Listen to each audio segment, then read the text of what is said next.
You know, in Mo, you know, especially with a guy like Josh Barnett hitting, he's 250. That's a man that's hitting you, he's 250 pounds throwing as much as he can behind that front kick. That's enough to put you out for a couple days. So.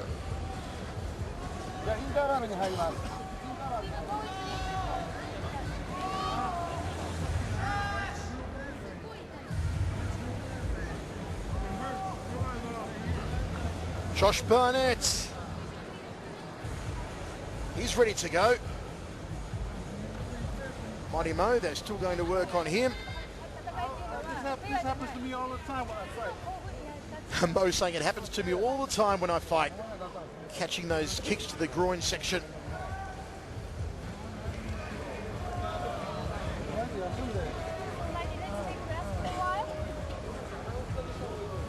You've got to wonder, Frank, at what point now we have Josh Barnett, if this fight doesn't continue in his comeback, is he going to be ready to take on Overeem, who's the person who they want Barnett to go up against next? We see Mr. Tanagawa there talking to Mighty Mo, just seeing what Mo's situation is. But what does this say for the return of Josh Barnett? Does he need another fight, another warm-up fight, before taking on someone of the stupendous strength and talent of Overeem? I say he does, but, you know, if that's not the Barnett, does he want to step in right away against Overeem and take that risk? Overeem hasn't been very active. He's been super active, you know, in the last little bit, but has, obviously, in the last year and a half or so. So I like to see Barnett have another fight against a little bit tougher competition. Put him in a little bit, you know, put himself into some deep waters and find himself battling his way out of the deep waters before he fights a guy like Overeem. Because remember, Overeem really, you know, as tough as a fight as Overeem is really just your warm-up fight to fight Fedor.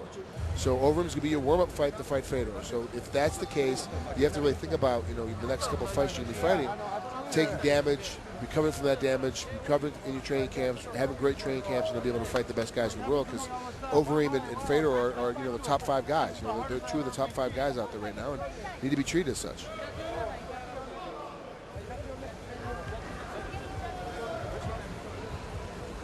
Now there's some gesturing from our officials in the ring. Mr. Tanagawa is also there in the corner on the floor. Mike Kogan is there as well. So the brains trust of Dream and FEG. Now there's a big huddle.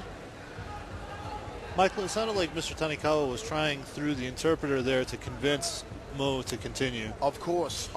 We want to get our money's worth out of Josh Barnett, certainly, but that was a heavy blow for Mighty Mo, and as Frank said, and as I said, I wouldn't be surprised if Mo can't continue. He looks to be in a lot of pain here as he just leans back. Just trying to shift his cup a little and give the junk a bit of room to move as Matt Hume steps into center ring as well. Well, I mean, I don't understand the conference at this point. Like, what are you conferencing?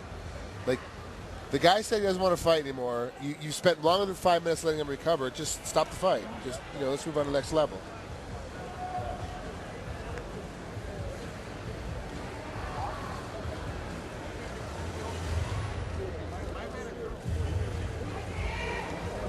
Mighty Mo still in pain here. Absolutely terrible scene. You see Mo's corner talking to him. There's Mike Kogan up on the apron in Mo's corner now. I'd like to get a microphone in the corner of Mo.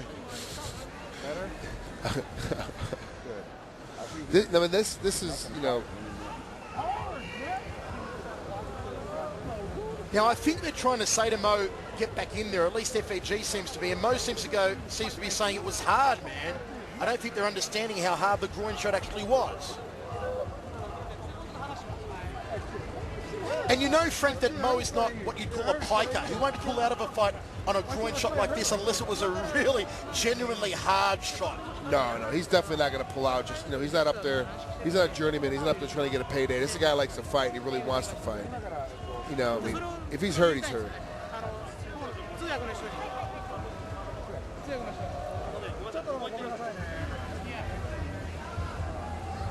Now Mo's corner being talked to by the officials. I have never seen so many officials in one ring before. Also talking to Mike Kogan, the head of FEG USA, who does a lot of the dream matchmaking. All I could hear there, Michael, is they were calling for the interpreter. They're calling for the interpreter to come and interpret between the refs, doctors, officials, and saw Mike Kogan up there. Oh yeah, you have a channel, so. Man, it's really good to see you. Josh Barnett saying hello to people while he's waiting. I think that was Tanigawa again. It's a very long time. You've got to wonder, there certainly usually is a certain amount of time, is there not, Frank, that you're given to recover from a groin shot? And if there is a certain amount of time, which is usually 5 minutes as long as I've heard of, we've clearly passed 5 minutes by now. Yeah, I mean, that is the general rule of thumb, is the 5 minute rule mark. We're way past it at this point. We're on to like 8-9 minutes in there. And we're definitely, you know, I think because the doctors are saying, no, he can fight, continue to fight, and most saying, no, I'm hurt, I can't fight, stop, you know, what are we messing with? That there's a debate going on in the middle of the ring, and there shouldn't be really a debate. If the fighter says he's done, he's done. I mean, that's the standard of the fight. And you have to figure out whether it's an illegal blow, accidental blow, and if it's accidental, then if it's so early in the fight, you just call it a no contest and just move on, or what do you do? And then there's an argument of pain. Hello to Ray Sefo, who is watching our live broadcast in Las Vegas. Brother Ray! Hope you're enjoying it, Brother Ray. Matt Hume chatting to Josh Barnett in the corner. Eric Paulson now poking his head up. We can't quite hear what Matt Hume is saying to Josh.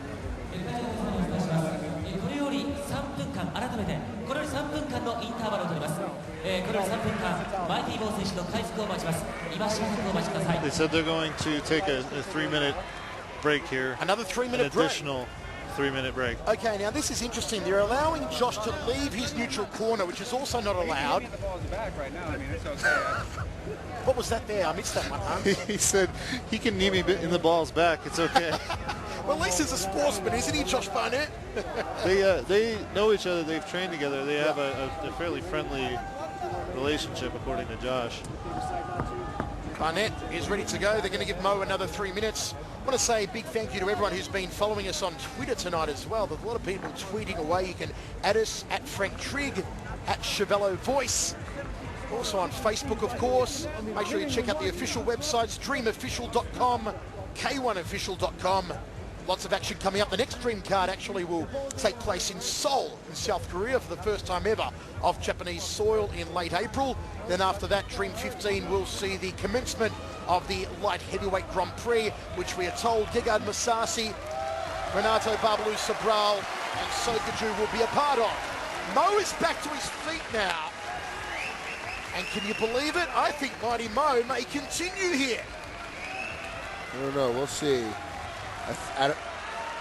Continuing and this being would able to be continue. the greatest balls recovery in mixed martial arts history. Testicular fortitude personified. Should Mighty Mo continue here? Has he done some iron ball training that the old kung fu masters used to do? Or the old Kyokushin masters. I know Eddie Amin, one of the finest Kyokushin masters in Australia, was telling me about how he defends against groin shots. He tucks his testicles back up into his body cavity whenever he fights. So his testicles aren't actually there. He tucks them into his body cavity. Yeah, but he's Australian. You guys will have a pelvis anyway, so who cares? You'll keep, Trig, you'll keep. Wow, I got a whole new country that's going to hate me now. Kids, don't try that one at home.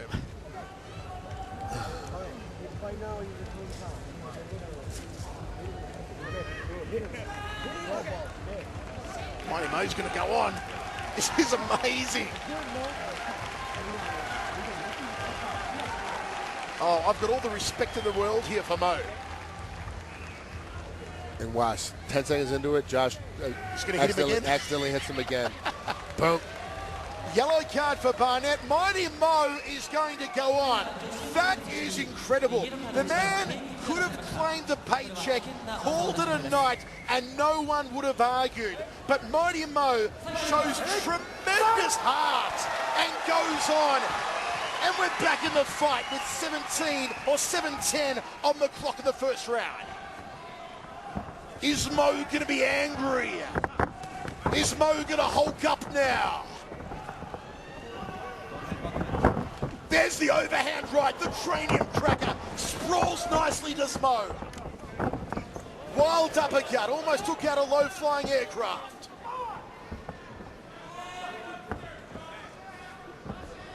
Mo's here to fight. Outside thigh kick from Barnett. Goes for the head kick. Mo saw it coming. He rose the forearm. Mo wants to maybe put that left hand in the face of Barnett. Barnett digs away to the bread basket. Put the left hand in Barnett's face, then throw the overhand right. If he lands that right hand, just one shot is all it'll take. Barnett will starve to death rolling.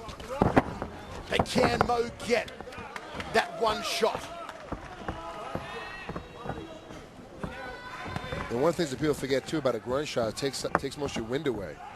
So even with that long layoff, he's still, a long break, to recover. He still didn't recover fully. So Mo's got to get going too because he's lost some of his energy. Plus, how much does he actually train for this fight to begin with? So shape-wise, the later this fight goes, the better it is for Barnett, especially now after that groin shot. Luckily, Mo's already got about 15 kids. Knee to the midsection from Barnett. Mo does a bit of a breakdance. Barnett locks him up. He's going to take him down. Mo holds onto the ropes illegally. Barnett gets the takedown inside control. Now it's all Barnett land. Here comes the Kimura. As we anticipated, it's over. We called it, Frank. We said he'd take him down. We said he'd Kimura him. All over. We saw that happen about 16 and a half minutes ago, though. Unfortunately, that Mo had got hit in the groin first to make that happen. But Barnett got the win the way I thought he would get the win, but I didn't think it was with that long of a break in between the first strike and the final submission. Frank, once again, on a scale of 1 to 10, 1 being unimpressed, 10 being super impressed, where are you with the comeback of Josh Barnett tonight? I'll make a, There's the free groin strike. I'll make a 3 or a 4. I mean, I'm not really impressed with this because Mighty Mo as an opponent is a last-minute replacement, or last-minute not replacement, but a last-minute, addition to. He's not a guy that's going to battle, really going to be able to battle Josh when it comes to the takedown game and battle him on a submission game. He's not a guy that's overly active, that's overly mobile as far as side-to-side motion. So for Josh, I'm not overly impressed with this victory. Even though I am impressed to see Josh back, I want to see him fight some stiffer competition. I'd like to see him fight one more guy a little bit further up the ladder before he fights Overeem, because I want to see him blast out through Overeem and be the first guy to beat Fedor. I mean, I'd love for that to happen to be that for Josh, but we don't know if that's going to happen, depending on what happens with the Overeem fight next now. I've got to give all the respect in the world for Mighty Mo. After his heavy bag took a hit like that from Josh Barnett to come back and throw a few good shots before getting tapped out here. Certainly the biggest heart of the night goes the way of Mighty Mo. He's apologizing to all the fans and Hey guys, I'm sorry. and to Mighty Mo. Oh, there we go in English. Kick. I went for that savate chasse and boom, right in the balls. And mine are killing me because I gave him a free one back. It was only fair. アメリカ人の皆さん、また、レッグキックをやって、皆さん、マイティモー選手、お願いします。Mighty Mo's a real warrior. He's for real. That guy came in and took this fight when nobody else wanted it. Probably because they were afraid to get kicked in the balls. And he stepped up.